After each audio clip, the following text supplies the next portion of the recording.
My name is Nancy, 23 years old. If you ask anyone in my family, they'll tell you I've always been the reliable one.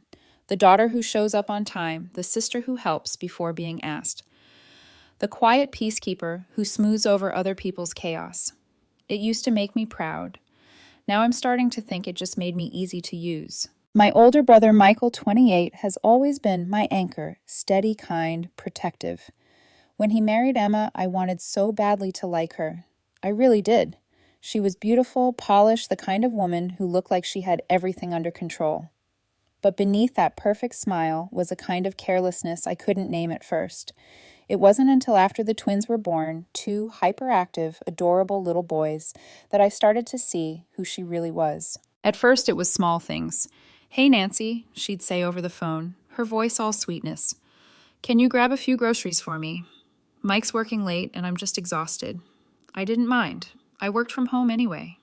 Picking up diapers or formula didn't seem like a big deal until it became every week, then twice a week.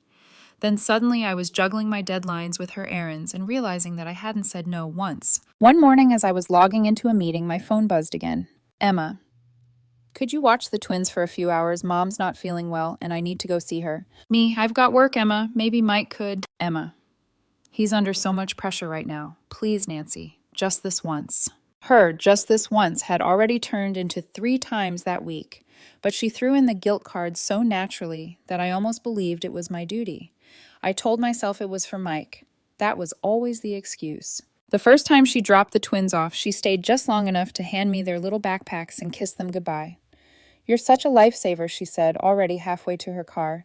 She was supposed to be gone for 2 hours.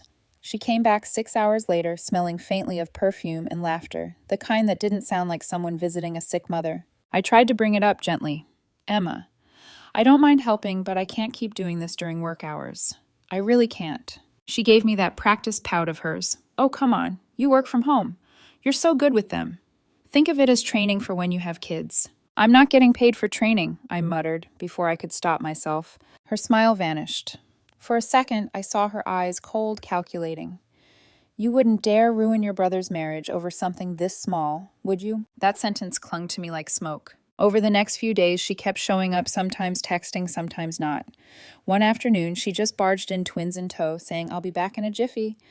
I tried to protest, but she was already gone, her car peeling out of the driveway. I stared at the door for a long moment, the twins already tugging at my sleeve for snacks, my unfinished report blinking on the laptop. The silence in my apartment suddenly felt suffocating. I couldn't focus on work. Every sound, the twins' laughter, the boiling kettle, the ping of incoming emails felt like a reminder that I was drowning in someone else's responsibilities. By noon, I was pacing. I picked up my phone and scrolled through our messages. I read her. "You owe us" were family texts over and over until my hands started trembling. I opened a new message to Michael, then closed it, then opened it again. I could picture his face, tired, patient, maybe even disappointed if I complained. He loved Emma. He trusted her. If I told him the truth, it would break something between them. But when one of the twins spilled juice all over my laptop keyboard, I snapped. The sound of my own frustration startled me, sharp, loud, unlike me. I grabbed my phone and started typing. "Me, Mike, I need to tell you something about Emma." My heart pounded as I explained everything, the grocery errands, the fake excuses, the daily drop-offs, the hours I'd lost trying to keep up with both work and childcare. I even attached a picture of the twins sitting on my couch that afternoon, proof that this wasn't an exaggeration. I hesitated before hitting send.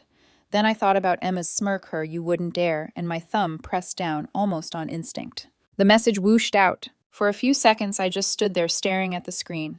Then I realized what I'd done. My pulse quickened. I'd crossed a line I couldn't uncross. 15 minutes passed, then 20, nothing. The twins were chasing each other in circles, giggling blissfully, unaware that their aunt was unraveling inside. I kept checking the phone every few seconds like it might blink with forgiveness. Finally, at the 30-minute mark, my phone lit up. Michael. I braced myself and answered. "Nancy," his voice was quiet, heavy. "Thank you for telling me. I'm coming to get the kids." "Mike, you don't have to." But he'd already hung up. When he arrived, he didn't look angry. He looked tired in a way I'd never seen before, a kind of heartbreak that made me regret everything and nothing at once. He gathered the twins, thanked me softly, and left. The apartment was suddenly too quiet. I could still hear Emma's words echoing in my head. You wouldn't dare ruin your brother's marriage. I sat on the couch staring at the juice stain on my laptop, wondering if I'd just done exactly that. The night after Michael came to get the twins was unbearable. Every sound in my apartment, the hum of the fridge, the ticking of the wall clock, felt like it was counting down to something terrible. I barely slept. My brain kept replaying the look on his face when he left, not angry, just hollow, like something inside him had cracked. The next morning, I woke up to a silence that didn't feel peaceful. My phone screen was empty.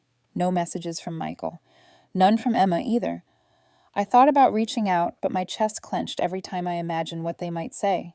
Maybe they were fighting.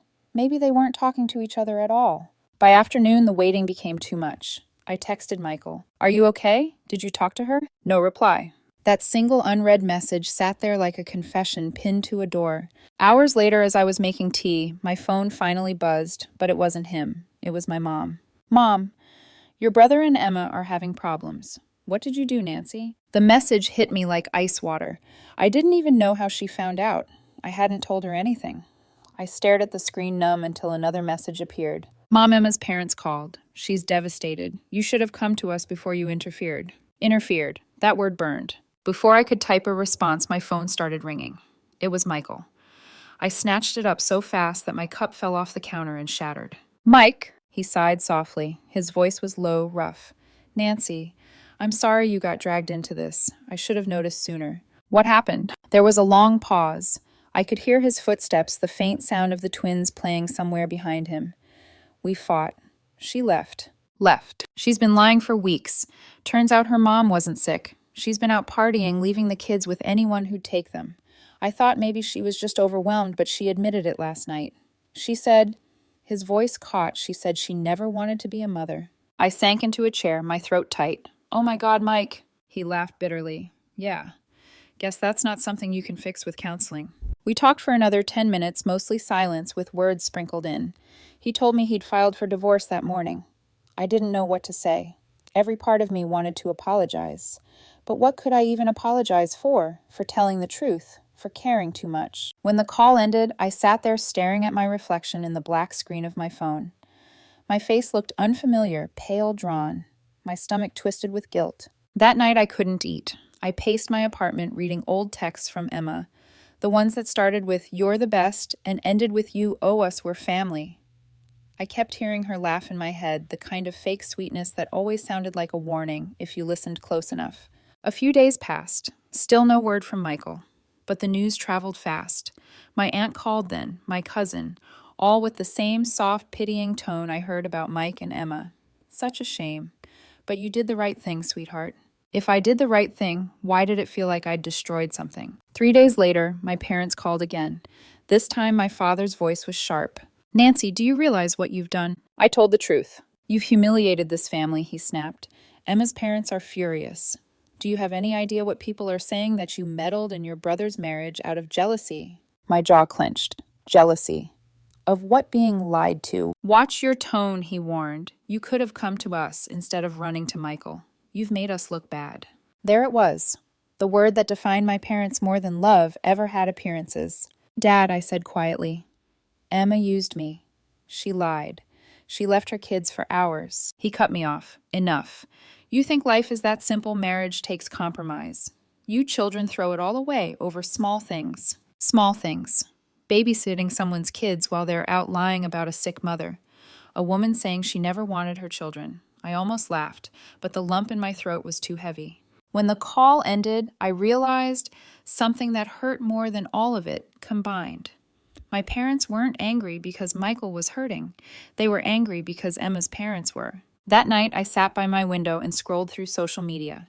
Emma's profile had gone private, but her friends were posting party photos with her smiling wine glass in hand.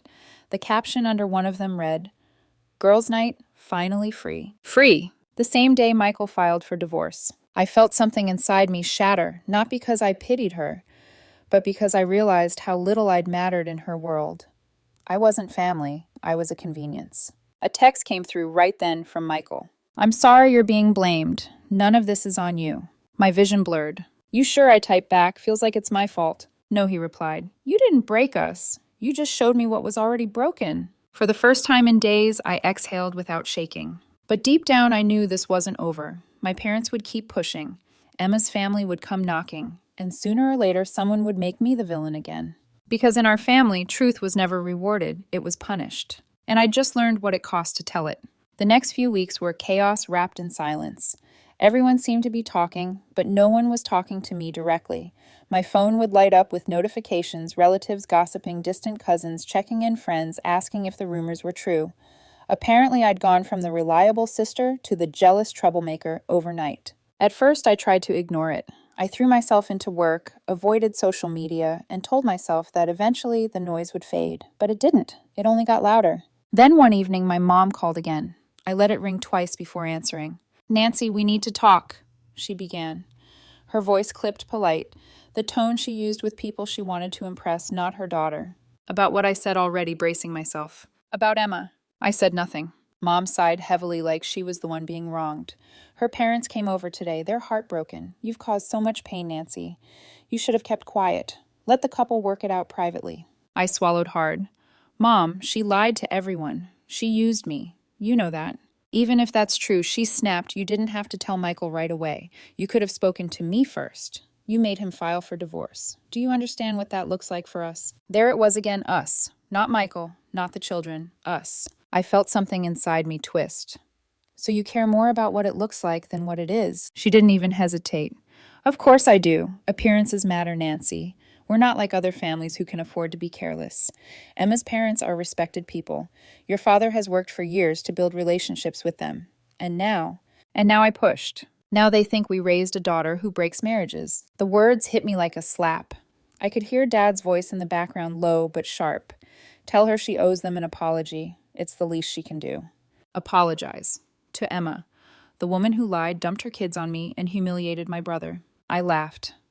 A small, bitter sound that didn't feel like me. "You want me to apologize for what? Telling the truth?" "For causing damage," Mom said coldly. "You think life is black and white, but you'll understand someday. You can't just go around ruining people's reputations." That was when I realized they weren't protecting Emma. They were protecting themselves. "I'm not apologizing," I said.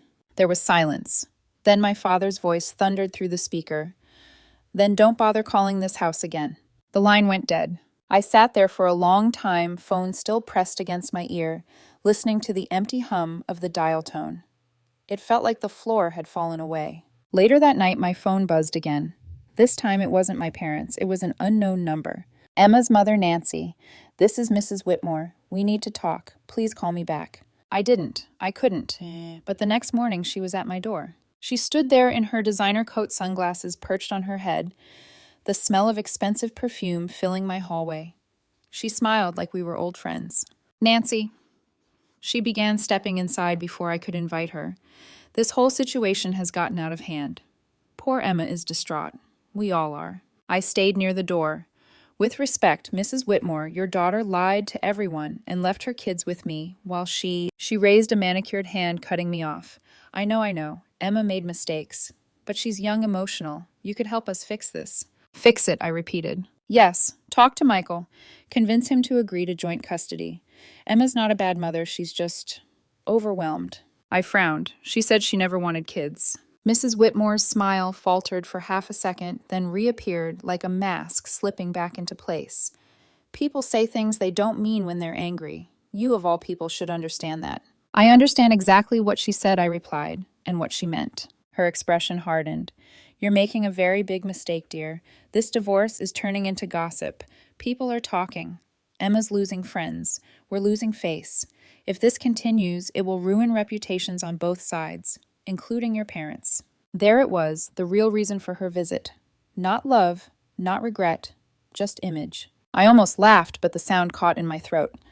"So that's what this is about, reputation." She tilted her head. "Don't be naive. The world runs on reputation. I'm sure you don't want to be known as the sister who destroyed her brother's marriage." I stared at her, feeling the old guilt stir again, but this time something else rose with it. Anger. I straightened up. "I didn't destroy their marriage, Mrs. Whitmore. Emma did that herself. And if she's embarrassed now, maybe she should have thought about that before she lied." The woman's polite mask cracked. "You're making an enemy out of the wrong family." Maybe I said quietly, but at least I can sleep at night. She turned without another word and walked out, her heels clicking sharply against the floor. When the door closed behind her, I realized my hands were shaking, not from fear, but from the adrenaline of standing up for myself for the first time. That night, I sat on my bed staring at the ceiling, thinking about how my parents would probably hear about this encounter soon enough. They'd be furious. But for the first time in weeks, I didn't care. I was done being the scapegoat in everyone else's story. The next morning, my phone buzzed with a message from Michael. "She came to you, didn't she?" "Yeah," I replied. "Tried to get me to change your mind." "Don't worry about it," he wrote back. "They'll try anything, just stay out of it for now." I exhaled slowly, a small smile tugging at the corner of my mouth. For once, someone believed me without question. And though the world outside my apartment still buzzed with whispers and blame, I knew something had shifted inside me. The guilt was still there, but it wasn't winning anymore. A few days after Mrs. Whitmore's visit, the rain started. Not the soft kind that drizzled politely, the kind that battered the windows like it was trying to wash the world clean. I watched it from my apartment wrapped in a blanket, wondering if the sky was doing what I couldn't start over. Michael texted early that morning. "Can you come over later? Need to talk." I hesitated. It wasn't unusual for him to need help, but something about that message felt heavier, like it carried a weight neither of us could ignore. When I arrived, the twins were in their pajamas, playing quietly on the living room rug. The place looked lived in, but peaceful toys scattered everywhere. Half-drunk coffee on the counter, and yet a strange calm had settled there that I hadn't seen in months. Michael looked exhausted, but lighter somehow, as if anger had burned away everything except truth. "I had another meeting with my lawyer," he said, handing me a cup of coffee. "Emma's fighting for joint custody." I frowned. "After everything?" He nodded, a humorless smile tugging at his lips. "Her parents are pushing her. They're terrified of how it looks if she loses. It's not about the kids. It's about their image." I sat across from him, watching the way his hands trembled slightly as he spoke. "You really think she doesn't want them?" He laughed, not cruelly, but with a sadness that felt too deep for words. "Nancy," she told me straight to my face, "the night I picked up the twins from you." I remembered that night vividly, his silence, the way he looked at me like something had already ended. Michael continued quietly. "She said she missed her life, that she never asked for this, said she only agreed to have kids because her parents wanted grandchildren, and she didn't want to look bad saying no." He rubbed his temples. "She said motherhood felt like a trap." I didn't know what to say.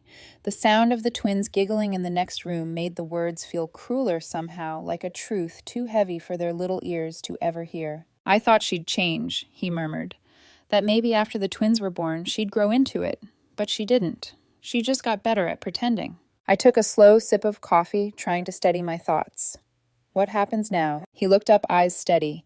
"I'm fighting for full custody. It's messy, but I can't trust her anymore. She leaves them with anyone who says yes. Did you know she used to drop them off at her cousin's house without telling me?" I blinked. "Her cousin. The one who moved away." "Yeah," he said, nodding.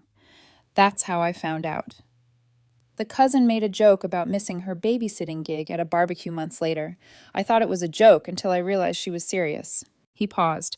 Emma lied straight to my face about where the kids were, repeatedly. Something inside me twisted.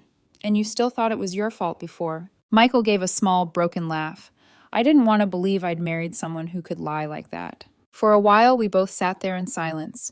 The rain hit the windows harder, like punctuation to everything left unsaid. After a few minutes, I spoke. "Her mother came to see me." He sighed. I figured. "What did she say?" "She tried to guilt me into talking you out of full custody," I said, the bitterness creeping into my tone. "Said people were gossiping, that Emma was heartbroken, but the only thing she seemed truly upset about was their reputation." Michael's jaw tightened. "That sounds about right." "She even warned me that I was making an enemy of the wrong family." He let out a short, humorless laugh. "They've been using that line for years. Trust me, I've heard it too." There was something in his voice, a calm certainty, that came only from a man who'd stopped trying to fix what couldn't be fixed. He looked at me, then his expression softening.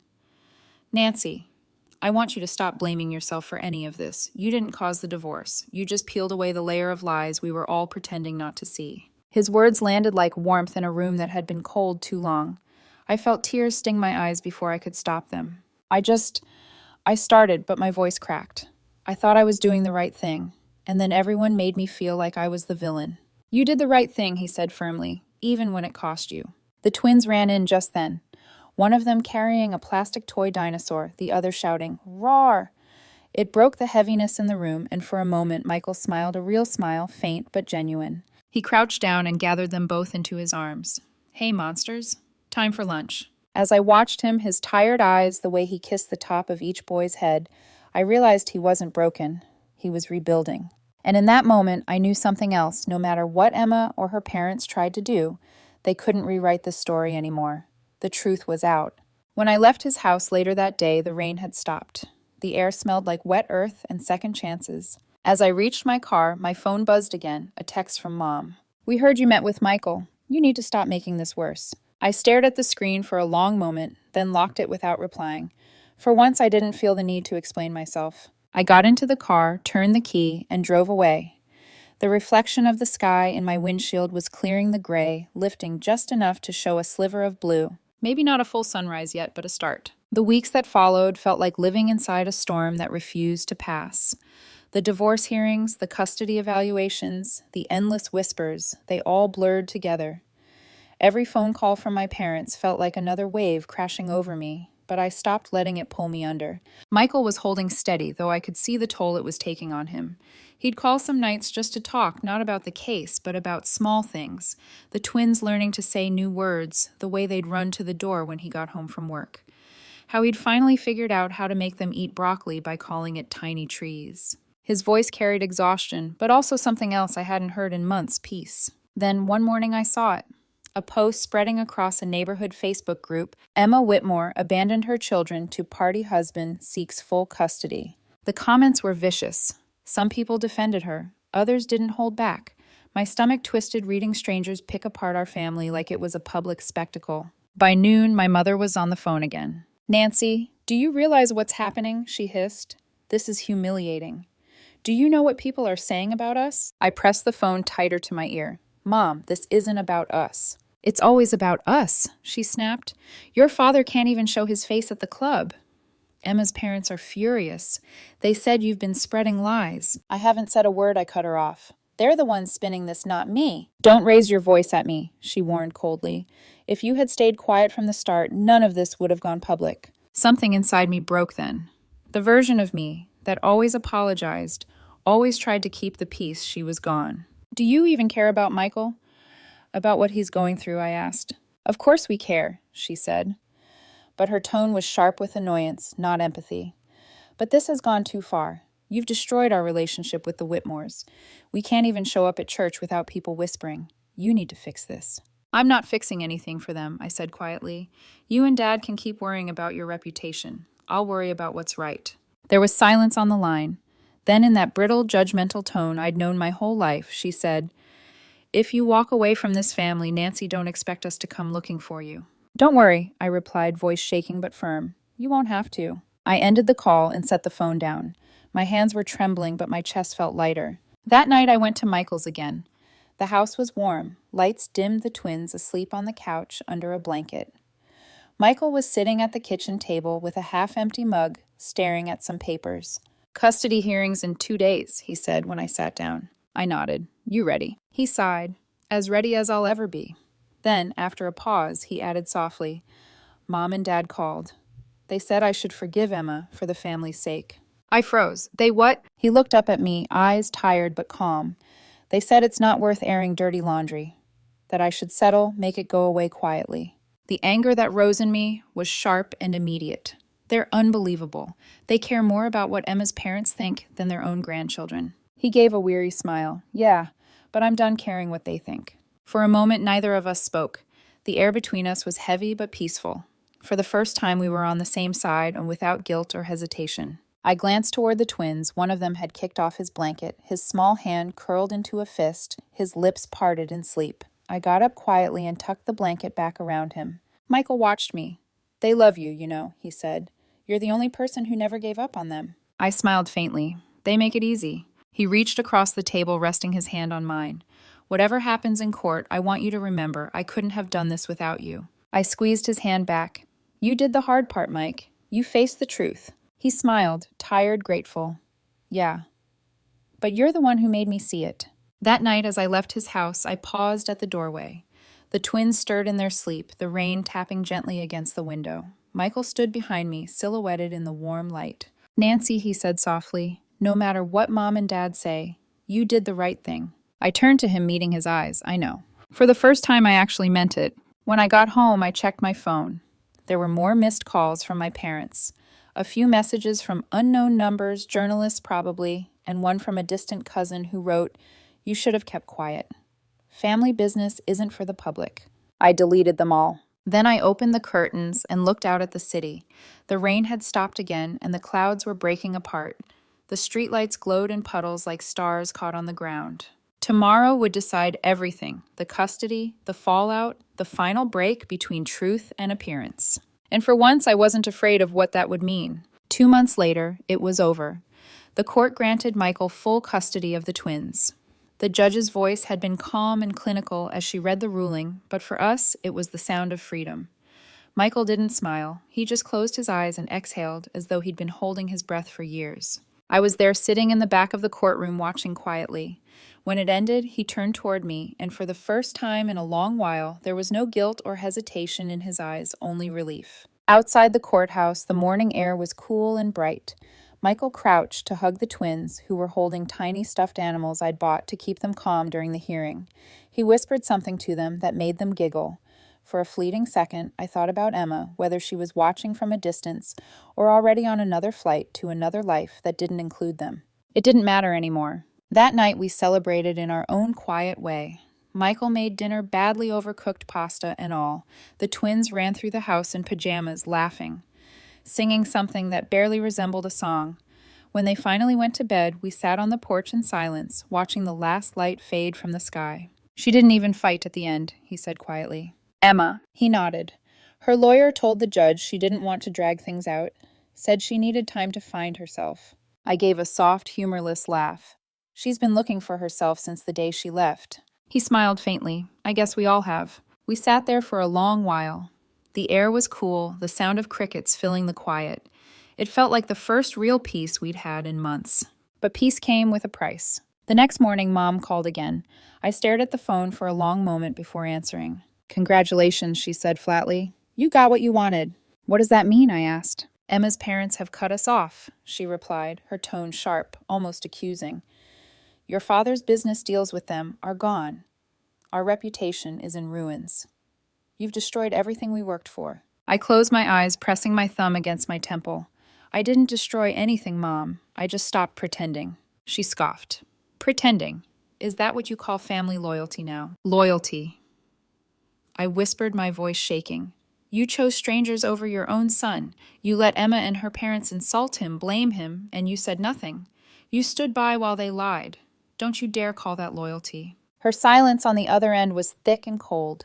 Then she said, "You sound just like your brother, ungrateful, arrogant. You'll regret this someday." "I already did," I said softly, "but not anymore." I hung up before she could reply. That was the last real conversation we had. For weeks, the silence from my parents was total. It should have hurt, but instead it felt like fresh air after years of suffocation. They'd built their lives on facades, smiling through lies, trading authenticity for approval. I used to think I owed them my obedience. Now I realize the only thing I owed anyone was honesty. Michael didn't speak to them either. He told me they'd tried calling once just to ask if he'd consider mending things for the family's sake. He said no. When word got out that Emma's parents had distanced themselves from mine, our family's so-called friends began to vanish too. The dinner invites stopped. The polite texts disappeared. And just like that, the image my parents had fought so hard to protect dissolved overnight. I felt no joy in it, just inevitability. One afternoon, my aunt called. "Your mother's been crying," she said gently. "She says she doesn't know how things went so wrong." I almost said, "She does know. She just doesn't want to admit it." But instead, I told my aunt the truth. If she wants to make things right, she knows where to find us. But I'm done begging for love that comes with conditions. After that, I stopped waiting. Michael's house became my second home. The twins would scream my name the second I walked in the door. Auntie Nancy, and throw themselves at me with the kind of unconditional love I hadn't felt in years. I'd help with dinner, tuck them into bed, and read them stories until their eyelids fluttered closed. Sometimes I'd catch Michael watching from the doorway, his eyes soft with gratitude. "They're lucky to have you," he'd say quietly. I'd smile and shake my head. "No, Mike, we're the lucky ones." One evening, as I was leaving, I paused at the door. The twins were asleep, their laughter still echoing faintly down the hall. Michael stood beside me, arms crossed, a tired but peaceful smile on his face. "I know this wasn't the life you planned," I said. He shrugged. "Maybe not, but it's the life that's real." I nodded. "That's enough." He glanced at me then. "How about you? You okay?" I looked out the window at the lights of the city blinking softly, the sound of distant traffic humming like background music to a new chapter. "Yeah," I said. "For the first time, I think I am." He smiled. "Good. We've come a long way, haven't we? Further than I ever thought we would." I turned to go, but before I stepped out, I said one last thing, something that had been sitting in my heart for months. "We didn't lose a family, Mike. We just stopped pretending one existed." He nodded, eyes glistening just slightly, and built a real one instead. Outside, the night air was cool and clear. The stars hung low, quiet witnesses to everything that had broken and everything that had healed. As I walked down the path, I realized something simple and true. Sometimes peace doesn't come from forgiveness or forgetting. It comes from finally choosing yourself, even when it costs you everything you thought you needed. And in that moment, I wasn't the villain. I wasn't the scapegoat. I was free.